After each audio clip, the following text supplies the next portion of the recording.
i-advise mo kada gid youth nga pagpada mo no they can do what you have done.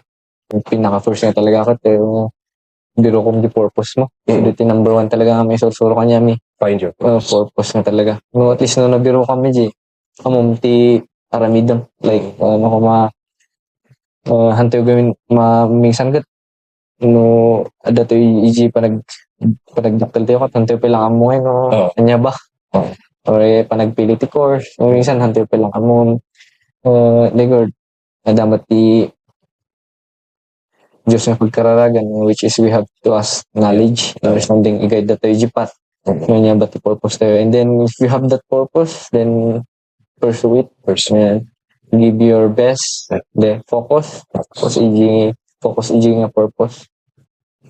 And, yun. Have faith lang kini ako Diyos. Kaysa lang mo ti pagdupuan namin. Day. No, dati faith mo kailangan mo nga madayo ti aramid ti lubong like vices. Ada kita ti kadwan nga struggles ti ko ito. Youth. No, then ti vices. At least maka-focus ka iji purpose. Yes. And advice ko find a church. No, awan ti church nga pupunan nyo. Pero kayo ti church nga pag-atendaran nyo and that's tangan ti might gawin nga mangi ko iji path mo. I-journey mo. Kaysa da ka iji bar, di ba? Yeah. Da ka iji church. Kaysa da ka iji war. Nga glaw-law-law. Mininom, kisigarilyo. Da ka iji church. So, di ba?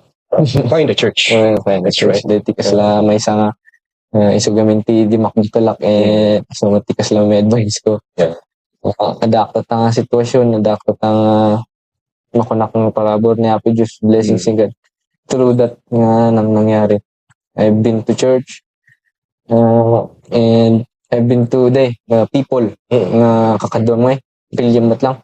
Yeah. Ano da ka gamit ti mading influence or might jaramid mo may magwid ka unless no sikat mangguid ka niya dang no sikat magwid.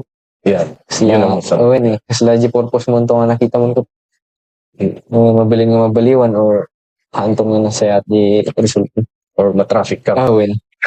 Day lang. Listening to El Maestro Speaks podcast.